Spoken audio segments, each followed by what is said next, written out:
بسم الله الرحمن الرحيم. السلام عليكم ورحمة الله تعالى وبركاته. كلنتي وعنا وناكسن داوديال كسو دhowaada kanaalkeena Xod Official. waa mar kaliya barnaamijkeena qaybtiisa afraad. maanta barnaamijka waxay noogu martiyaa walaalkeen qoraa Maxamed Cabdi Xasan. barnaamijka qaybtiisa koowaad waxay noo martiyaa Iid Axmed Faarax. qaybtii labaad waxay noo martiyaa Axmed Abdiraxmaan Saalax. qaybtii saddexaad waxay noo martiyaa Xasan Caydiid Yuusuf. maanta waxay noo martiyaa nala fadhiya Maxamed Cabdi Xasan. qoraa Maxamed Cabdi Xasan baan kusoo dhaweynayaa si uu macluumaad yar oo kooban intaan barnaamijka u guda galin inoo siiyo.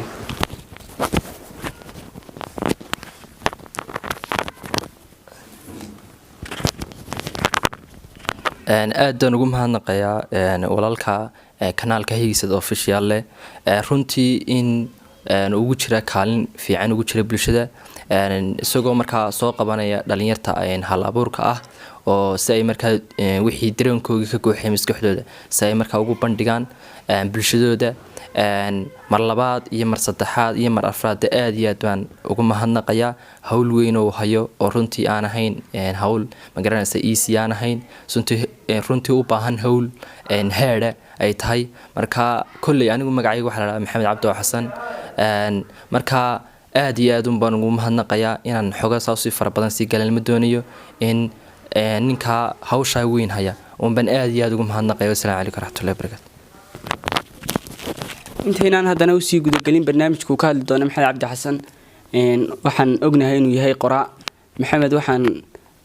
waa macluumaad yar waxaan ka rabaa dhowr buug oo qoray imika buugga ku jira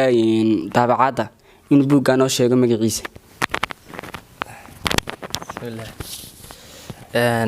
horta buugga waxa la raahdaa inaan komisoonna ka dhigahayd waa caadi dhima leh. buugga horta waxa la raahdaa caadooyinka dadkii guuleystay baa la raahdaa waa buug ka waramaya xogo fara badan xambaarsan runtiina juhdi fara badan iyo dadaal fara badan aan soo galiyay buugga imka kale daabacadu ku jira marka wuxuu ka waramaya in hadan xogaha idin ka tilmaamo shakhsiyada fara badan oo isla markaana dunida wax ku soo kordhiyay haday gaal noqoto haday muslimiin noqoto haday ka soo tilmaamo waxa ku jira buugga ninkii fiisigiisyahanka ahaa Albert Einstein waxa ku jira ninkii muslimka ahaa maxay tahay tirada ugu fara badan ee reer Yurub ama masiixiyiinta haday noqoto ama diimaha kale Hinduismka diimaha kale shaydaanka maasuunida ninkii badanka dadka ka soo dhex saaray qurunka muslimka ahaa oo runtii aan ku daydo role modelna badanka aanu ahay oo loo yaqaan Sheekh Axmed Diidaat oo dhintay runtii 2005 uu dhintay maalin Isniina ninkan aad iyo aad ugu mahadnaqay ninkaas ku jira soo kale waxa ku jira aan Soomaalida kaga soo dirtay Sayid Maxamed Cabdulla Xashan oo isla markaasna 9 ilaa 10 dagaal Ingiriiska u babacdigay sidoo kale waxa ku jira Maxamed Al-Faatix oo isna aynu garanayno sidoo kale waxa ku jira way fara badan yihiin adoo rag fara badan baa ku jira marka buugu u kala qaybsamaa qaybta hore waxa ka waramaysaa raggaasi tabihii ay soo raaceen qaybta kalena dambana waxa ka waramaysaa xogahoogii iyo dunida sida uu bedeli doona marka buuga inay ka hor dhaca ma doonayo wayna arki doontaa insha Allah soo bixi doona marka anu walaal buugaas man qoray buugaasina daabacadu imika ku jira insha Allah wixii kale faahfaahinay ma information wada loo looga doona. aad iyo aad buu mahadsan yahay walaalkeen buug aad iyo aad u qiimo badanna inoo soo wadaa buuggaasan wada sugaynaa haddaba waxaan toos u abaari doonaa barnaamijkeena intaynaan u gulagelin haddana barnaamijkeena wuxuu inoo sheegi doonaa ciwaanka mawduuc maanta ka hadli doono. ciwaanka meesha ugu qoran waxa weeyaan ahmiyadda aqoonta wanaagsan kaalinta ay bulshada ugu leedahay ahmiyadda aqoonta wanaagsan kaalinta ay bulshada ugu leedahay marka mawduucaas aan qaatay ahmiyadda aqoonta wanaagsan kaalinta ay bulshada ugu leedahay waa mawduuc aad iyo aad u qiimo badan mawduucaas waxaan ku oranayaa Maxamed walaalkay ku yar socon mawduuca noo bilow. بسم الله الحمد لله الذي خلق السماوات والأرض وجعل الظلمات والنور ثم الذين كفروا بربكم يعدلون فأحييكم بتحية الإسلام بتحية أهل الجنة شرفاء ألا وهي السلام عليكم ورحمة الله تعالى وبركاته. الله مهله مولاها خلقه مجن إله باله ملائكة خير كن سيدي محمد بن نور له عليه الصلاة والسلام. موضوعنا أهمية أقوانتها وناكسن كانت يبلش ده ولا ذي رنتي وان كلاقات دونا qayb waxaan ka soo xigan doonaa diinteena islaamka waxa aqoonta ka tiri qaybna waxaan ka soo tilmaami doonaa bini aadamku wuxuu ku tilmaamay hadday gaalo iyo muslimba noqoto. qaybna waan ayadana waa qaybtii waan isla ognahay oo waxa soo gelaysaa iyaduna maxay ahaatay bini aadamku wuxuu soo kordhiyey ayaa iyaduna ku jirta. runtii waxaan ku bilaabi doonaa aan mawduuca u gudageli doonaa. runtii ahmiyadda aqoonta markaynu ka hadlayno waxaa fiican markasta inay diinteenna waxay kasoo tiraynu eegno. runtii marka laga hadlayo aqoon, diinteenna aayaddii koowaad soo degtay ama suuraddii koowaad soo degtay, 5 aayadood ugu horreeyay qur-aankaba gebigiisaba soo degay, 5tuba waxay ka warramayaan akhris bay ka warramayaan oo aqoona labaduba. iqra bismi rabbika alladii khalaq, iqra warabbuka alakram, ilaa 5 aayadood ugu horreeya waxay ka warramayaan maxay ahaatay akhris bay ka warramayaan. sidoo kalena ilaahay wuxuu ku dhaartay suuratu nuun weyn garanaa, nuun walqalami wamaa yasturuun imaa yaktubuun, ilaahay qalinka ku dhaartay. aayaddaas waxay tilmaamaysaa aqoon bay tilmaamaysaa. adduunka waxyaabaha laysku maalgashado, adduunyada waxyaabaha laysku maalgashado waxa ka mid ah waxa weeyaan waa aqoon. waxay yidhaahdaan idaa araadta dunya facalaykum bilcilmi wa idaa araadta alaakhirati facalaykum bilcilmi. haddaad adduun doonayso aqoon baro, haddaad aakhira doonaysina aqoon baro, labadaba wax ka taraa waa aqoon. aadam ilaahay markuu keenay dhulka wuxuu yidhi innii jaacilun fi lardi khaliifa. waxaa lasoo siiyey kayd aqoona lasoo siiyey. ilaahay wuxuu leeyahay wacallama alasmaa'a kullaha, aqoontaas ayaa lasoo siiyey. aqoontu waxay yidhaahdaan waa wixii sababay inuu ibni aadamku dhulka ku noolaado. haddaanay aqooni jirin maanta mabay dhacdeenba. haddaba ummad waliba waxay haysataa 3 shay bay haysataa. kow waxa weeyaan waa al-ardi wal-insaan iyo al-waqti. af-soomaali haddaynu ugu macneeyo waxa weeyaan waa dhul, qof bini aadama iyo maxay ahaatay iyo maxay ahaatay dhul ee noqonaysa. marka 3daas waxa ka faa'iideystaa qofka koowaad wuxuu ka faa'iideystaa horta qofkii inagii baaniba oo ma dhisnin. qofku markaa hadduu dhisan yahay uu dhulka ka faa'iideystaa. 3daas shay sidaynu aynu maxay ahaatay u maarayno ama timetable ugu sameyno ayuunbayn maxay ahaatay horumarkeena noqonaya ama developmentkeena noqonaya. de horta dhulkii waad arkaysaa waxba kaminu taagino dee daarahaas minu ka taagnayn iyo dee dhagaxaanta iyo waxaa la isku keenay ayuunbaynu ka taagnay. qofkiina waad arkaysaa iyo de waynagaas ka noqono waxaynu soo kordhinay ma jirto. waxyaabaha qofka ku canaanta waxa kamid ah in waxay hadduu waqtigu hadli lahaaba dad fara badan buu soo xidhi lahaa maxkamadin lahaa. waxaa ka mid a qofkii marka laga imaado in dhulkiina ka nimid waxaan u tegaynaa maxay ahaatay shayga loo yaqaano waqtigii. shaacirkii weynaaye imaamu maxay ahaatay shaafici ayaa wuxuu yidhi maruu la hadlayay beedad yaro carabiya af soomaaliya ku macneeye wuxuu yidhi waqtigu hadduu hadli lahaa dad fara badan ayuu caayi lahaa. waayahay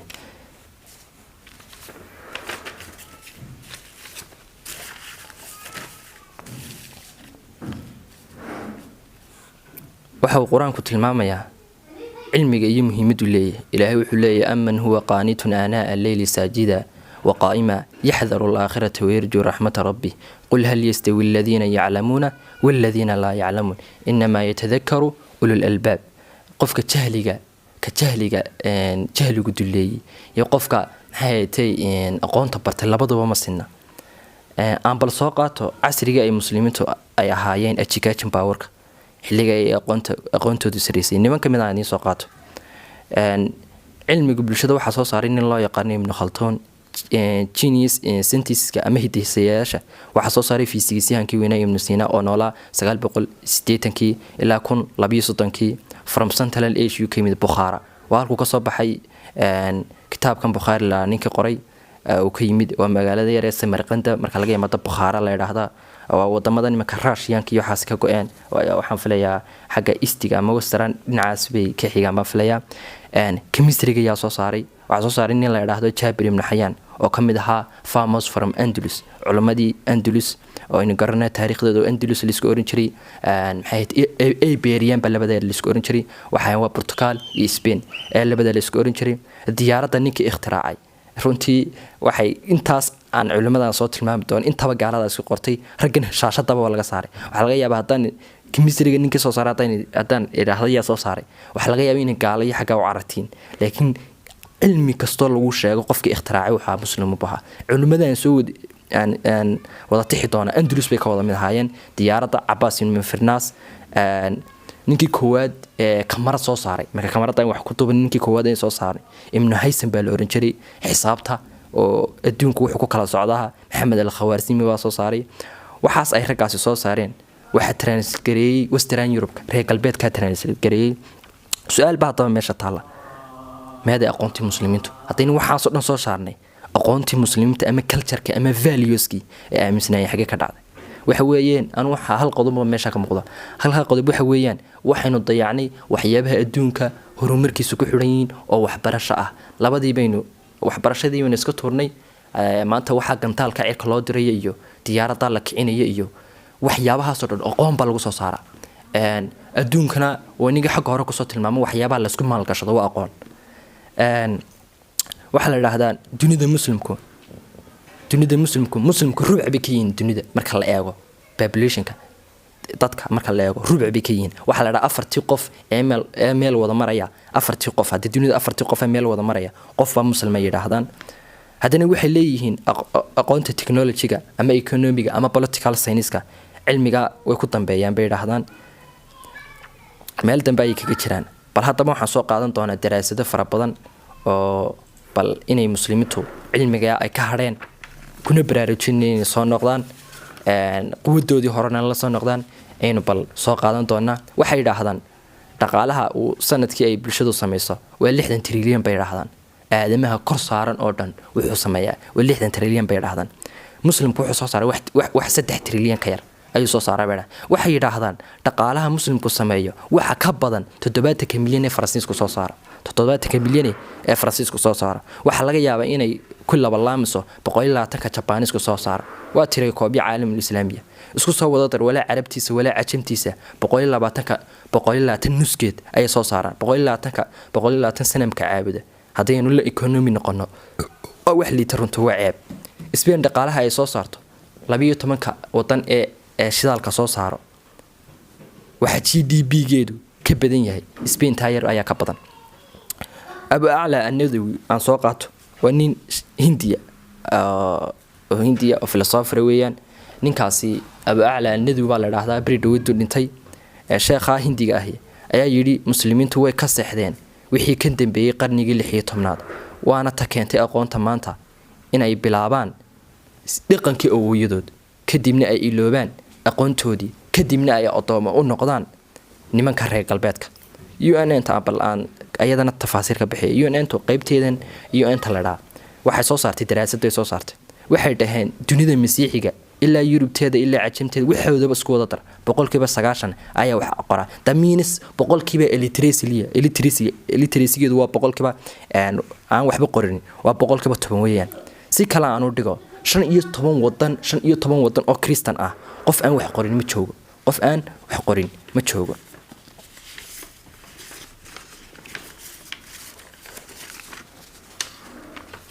bal muslimkana aan u tagaadaan nimankii gaalada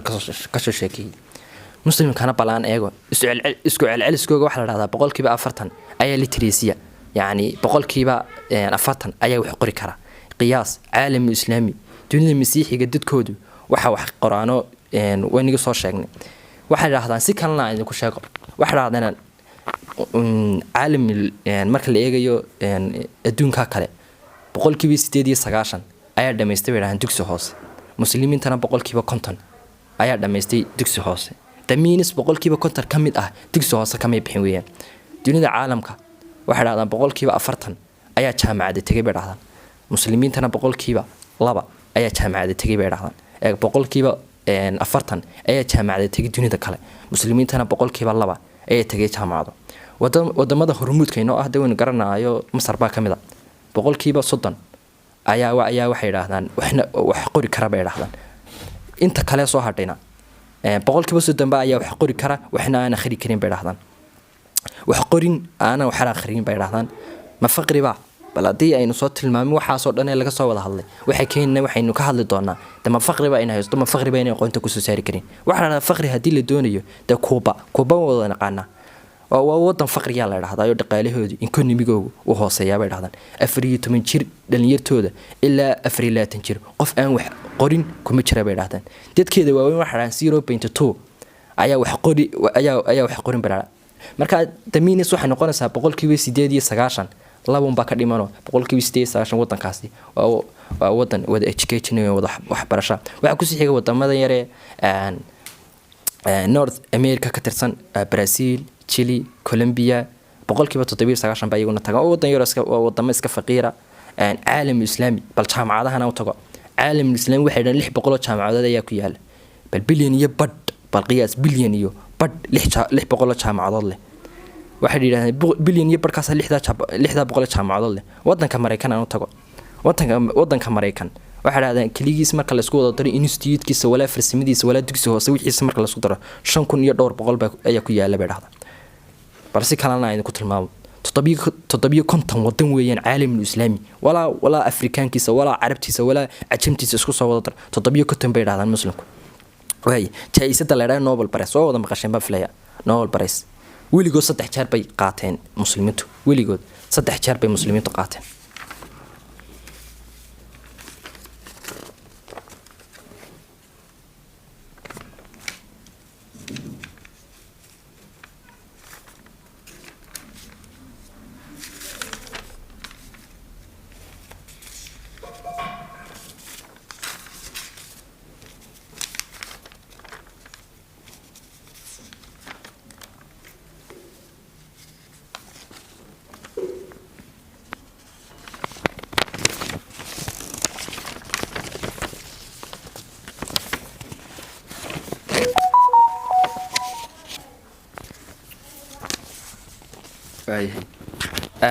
saddexaas iyagoo levelka hoose maraya ayay waxay dhigan jireen levelka waxaan filaynaa dee waad filaysaa fresh jaamacadda waxa weeyaan waa marka bilowga iyagoo fresh maraya ay saddexdaasba maxay ahayd jaamacadaha ka tageen muslimiinta kadibna waxay tageen maxay ahayd western Europe kaasi tageen galbeedka Europe tageen saddexda waxa la dhahdaa laba horta Mareykan bay baxsiga ku sameeyeen midna isagoo Talyaani jooga ay baxsiga sameeyay dhahdaan laba chemistry-ga ay ku qaateen waa nin Turkiga iyo nin Masri weeyaan wadana waa Pakistani baa la dhahdaa marka nimankan de waxaan ka filanaa marka nimankan ay jaamacada islaamiga kamay soo bixin oo de islaamigu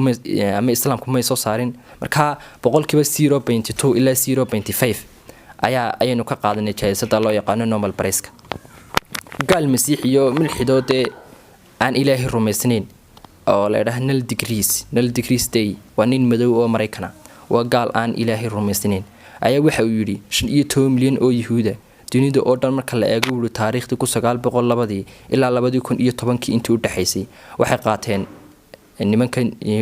yahuudu 150 Nobel Prize bay qaateen hadda waa 15 milyan oo kaliya 150 Nobel Prize bay qaateen buuri ka hadli maayo khuraafadiina la siiyo waxaan inaga waxayna la siiyaan bal aynu eego waxaynu qaadano aynu eegno waxa weyn waa saadaado waxay qaadatay waa saadaado yahuudu la heshiiyay carafaad ku xigo yahuudu la heshiiyay hablaha xuquuqda u dooda shariim inantii yareeda Iiraanta u dhalatay xuquuqda u dagaalanta biiska nabad ay ku qaadatay inanta yare Yemeniyada Tawakkal ayaa iyaduna qaadatay yartii 17 jirka hay'adda u dhalatay Pakistan ayaa iyaduna qaadatay waa kuwa ina la siiya hablahan xuquuqda u dooda iyo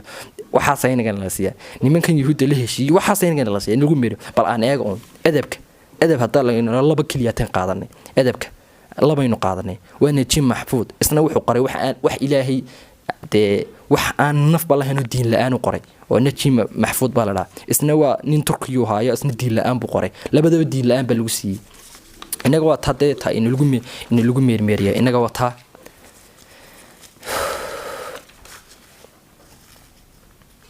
bal yahuuda aan nimaado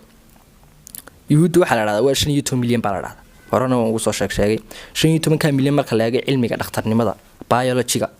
dunida waxa la bixiyay 196 Nobel Prize baa la bixiyay 196 ka Nobel ee la bixiyay dhahdaa 149 kamida yahuuda qaadatay bay yiraahdeen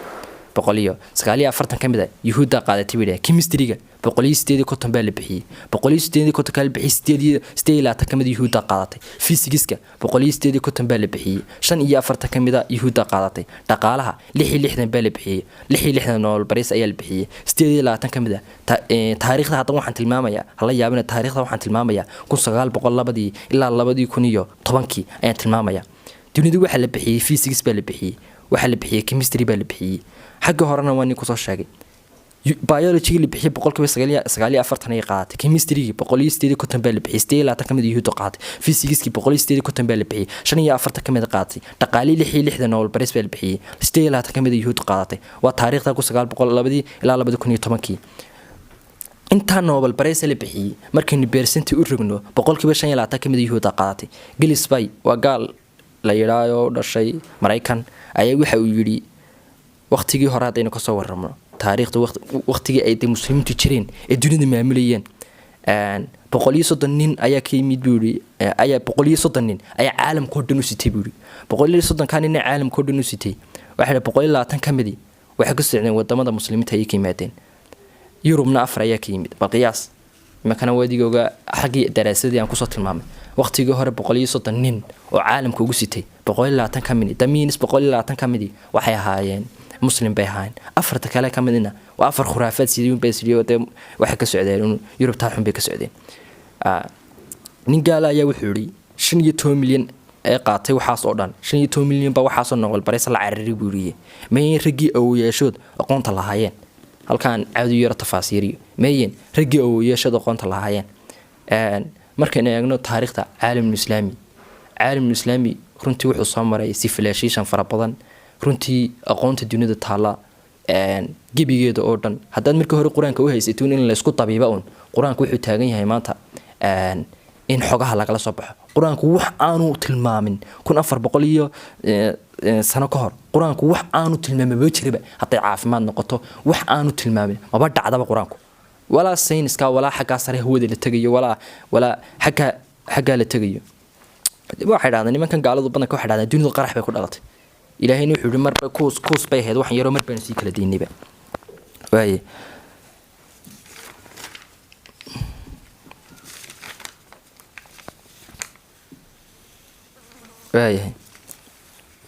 adduunka horumarkiisa iyo aakhiro labaduba waxa waa waxbarasho labaduba aqoon bay ku xidhan waa sidii diinteenu sheegtay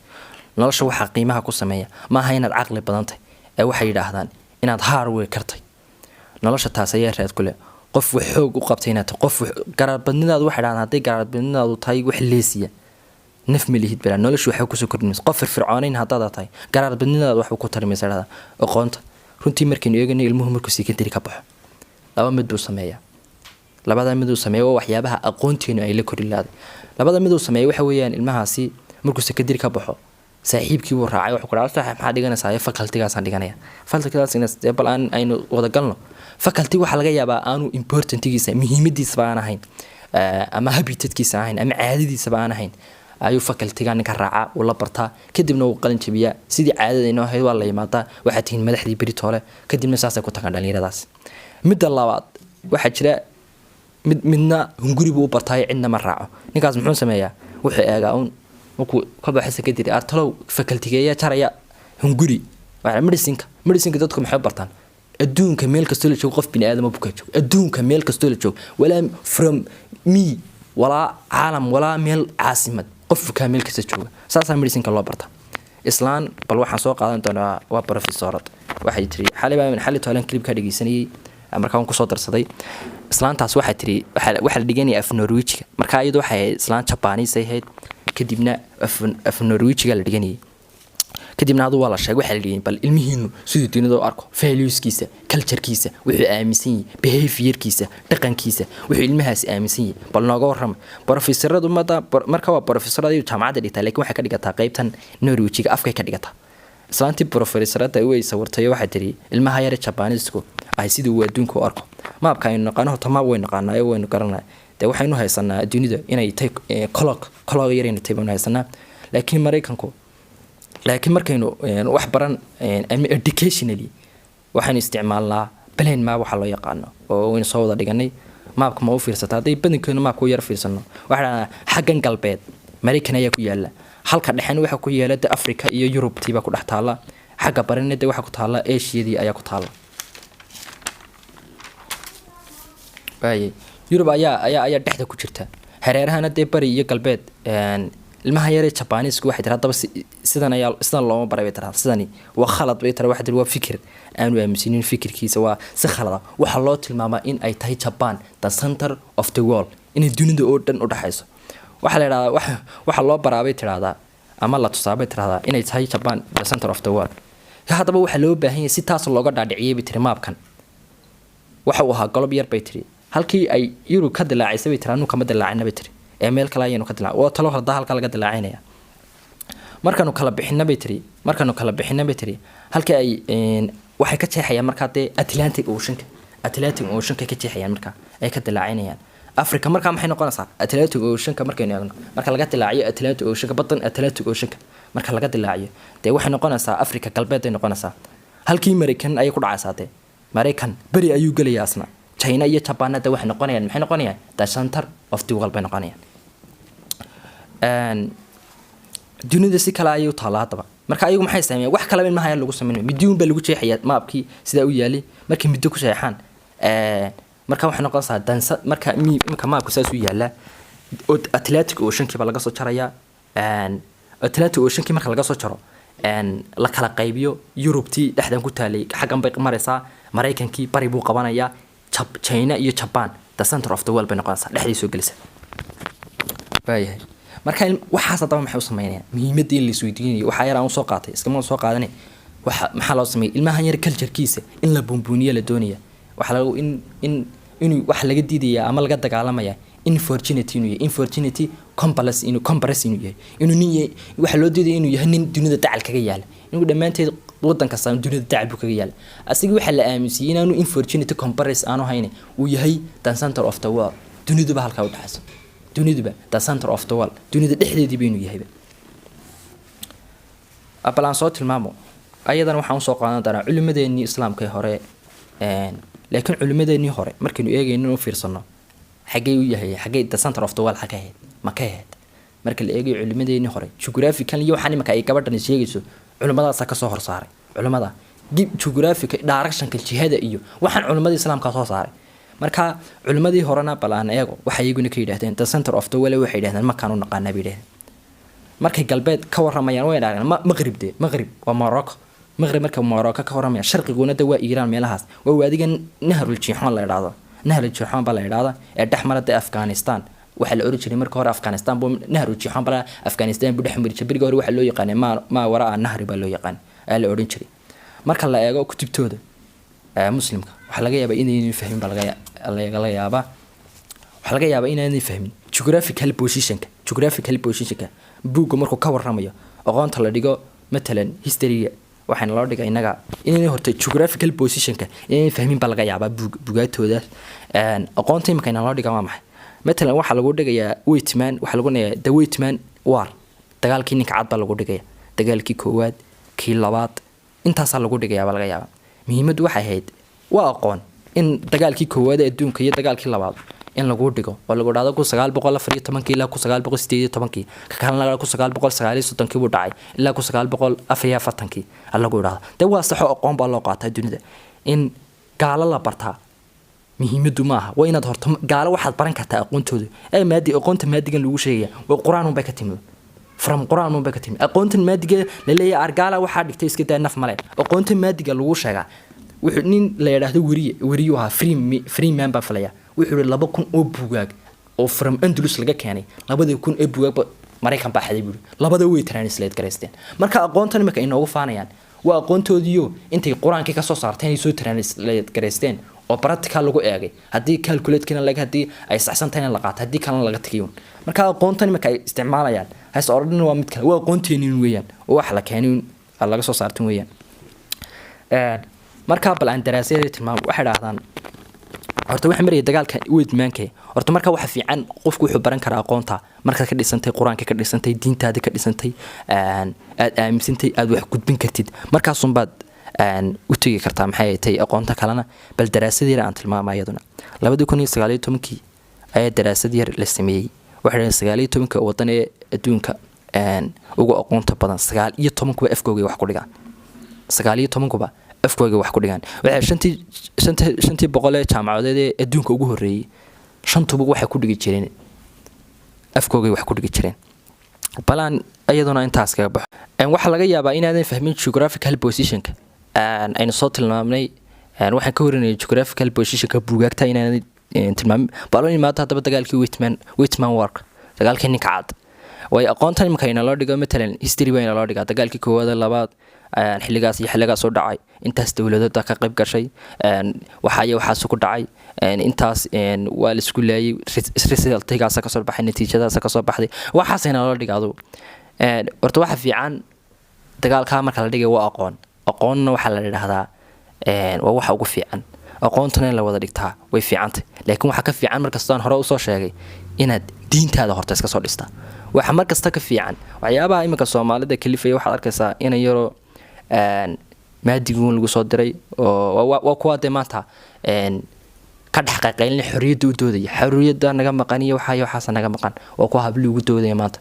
qaar waa kuwa diinta ka baxay waxa la eegayeen bari dhaweyd waxaan eegay sheekh manigeysanayniyo shakhsiyad cali reeguhaniyo wuxuu yiri khudbadu kaga hadlayay baan filayaa Turkiga ahayd wuxuu boqolkiiba 3 diinta soo gala marka la eegay Soomaalida 3 ka baxan marka way iskansaleen weeyaan bal hadaba inta aan kaga baxo waxaan u gudbi doonaa oo daraasad la tilmaamay 2019 waxa la yiraahday 19 dalay ugu horeeyay 19 kuwa afkooga ama ugu aqoonta badan 19 kuwa afkooga wax ku dhigaan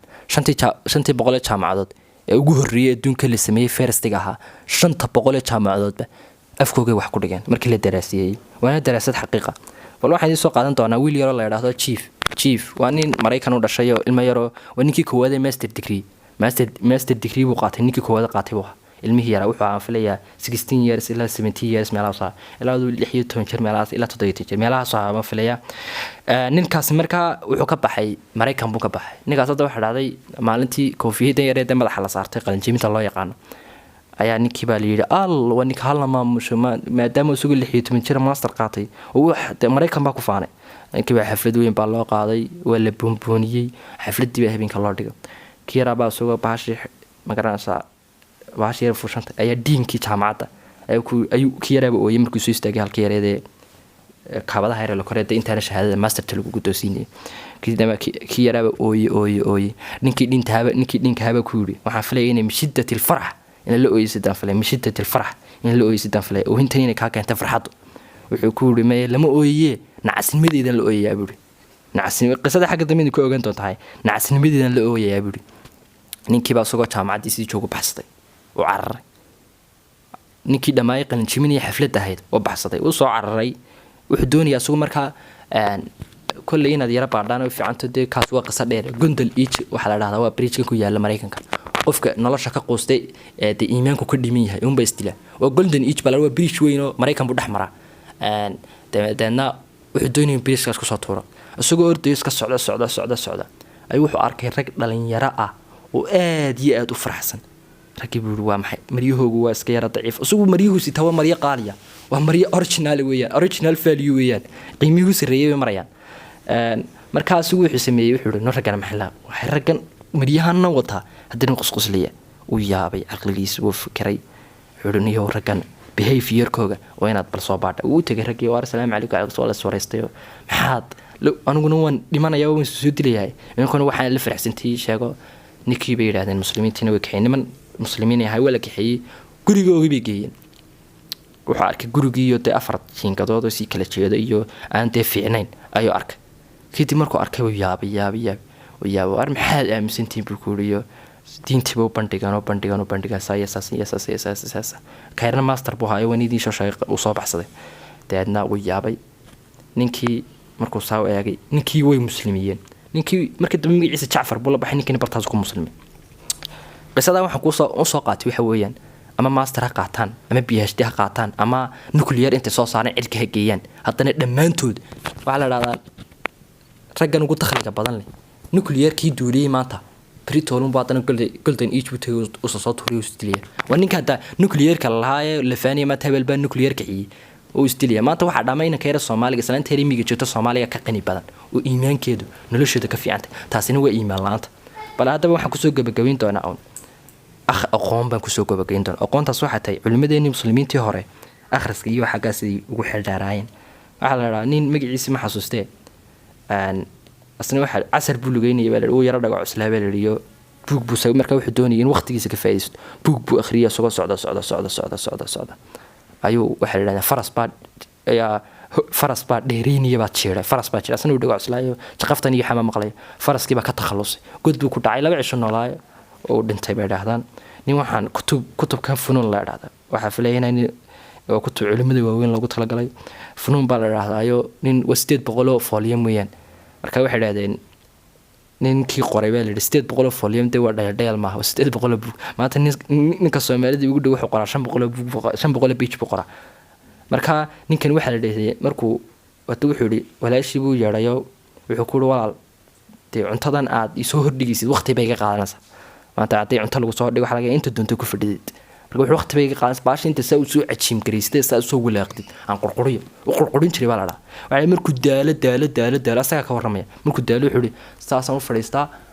maskaxdeeda waxaan ka fikiraa labada beach inta aan fadhiyo wixii aan qori lahaa baan ka fikiraa marka culimadeennii hore saas ay ahayd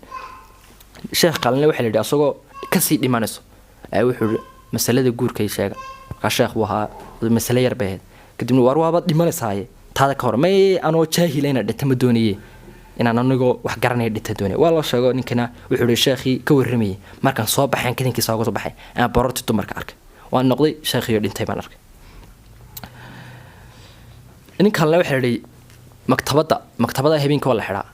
ninkii wuxuu ku yiri habeenkii baa maktabada dhex fadhiisanaya inta ay dadku hurdaan baa akhriya waxba akhri jiray ninkaasina way culimadii hore marka laga sheekeynay waxa la yiri de waad ka waranaysaa Bukhari adduunka dhan buu soo wareegay marka laga warramay culimadaas ay ka horeeyeen waxa la yiri heer waxay gaareen marka socdaan ay lugeynayaan kaadideedu inta yara kaacaan bay ka ban jireen si ay doonto yara qoydo culimada qaar ba waxay marka kaacayaan ay dhiig bay kaaci jireen maanta inagana aqoonta bas baa lagu geynaya iskuulka ka soo qaadaya aqoontii way ku agtaala internet kaas laga baran karaa luqad hadda doonisid wax kasta hadda doonisid internet kaas laga baran aqoontu way duubantoon ayadoo duuban information keedi gebigeeda halka ku yeelan baad halka ka arkaysaa waxaan ku soo gabagabeyn doonaa ardo balaani kitaabka Bukhari la yiraahdo gebigiisa saddex fadhi waa lagu dhameeyay nin lugeynayna waa laga reebay adoo qiyaas nin lugeynayo Bukhari laga reebay nin lugeynayo socdo magaalada wuxuu joogaa saddex shaba oo laga reebay ninkaasi markii maalintii koowaad fadhigii waxa ku fadhiisteen waxa falaya subax bay ahayd haddana waxa ka kaceen salaadii subax haddana waxa ku soo noqdeen subaxii dambe haddana salaadii subax haddana subaxii dambe saddex fadhi ba gebiga waa tutubo waxa falaya 7,000 weeyaan ayaa laga reebay nin socota xadiiskaas aan ku soo gabagabeynaya nabigu wuxuu yiri alayhi salaatu wasalaam nicmatan maqbuulun fiihima kaseer as-sihhatu wal firaaq nabigu labo tilmaamay wuxuu tilmaamay caafimaadka qiimuhu leeyahay iyo firaaqadu qiimaha leedahay marka waxaan ku soo koobayaa nabigu labada shay uu dardaarmay inaynu iska ilaalino ayaa fiican maanta ninka caafimaadka waxa dareemaya ninka qofka dhakhtarka yaala inuu baqanimooyi dhakhaatiirta haddaad maanta soo weydiisid waxa laga yaabaa haddii la yiraahdo adduunka dacalada ninka ugu dambeeya adduunka dhakhtar buu siisanaya waxa yar oo hayaba firaaqadana de waaba iska garanaysaa waqtiga iyo daw baabay waqti oo naf male inuu waqtiga inageenii baabu ayuu waxa falay hadduu hal lahaaba gibiina inuu soo wada maxkamadin lahaa nabigu heer uu tilmaamay waqtiga inuu ka faa'iideysan wuxuu yiri nabigu haddii uu qiyaamuhu dhacayo oo halka aad arkaysi qiyaamaha dhacayo dunidii la soo laalaabay yiri hadii dunidii waa la soo laalaabayaaba fasiila wageetimireed beer adiga waxba kaama gelin buuro waaba dhimanaysa duuka ka soo socota adiga waxba kaama gelin timirtan yare kuwa ka dambeeya hadii doono cuniye adoo beer way muhiimad waa maxay waa beer hadda xadiiskaas wuxuu tilmaamayaa in waqtigaaga in yar oo kamid ah inaad dheelkaaga lumin marka kulli waqtigana mala waan badiyay falaya mawduucana waad iga raalin noqon doontaan intaasan ku soo goobi doona ina haasan kaga bixi doona wassalaamu calaykum waraxmatullaahi tacaala wabarakaatu جزاك الله خيرا واحسن الجزاء آديات بوماسين هاي قرآن محمد عبد حسن إن وحباب برنامج كودير إن kuma sii dari doono waxyaabo dheer intaan barnaamijkan qaybtiisa shanaad ku kulmi doono waxaan kaga teginaa assalaamu calaykum waraxmatullaahi tacaala wabarakaatu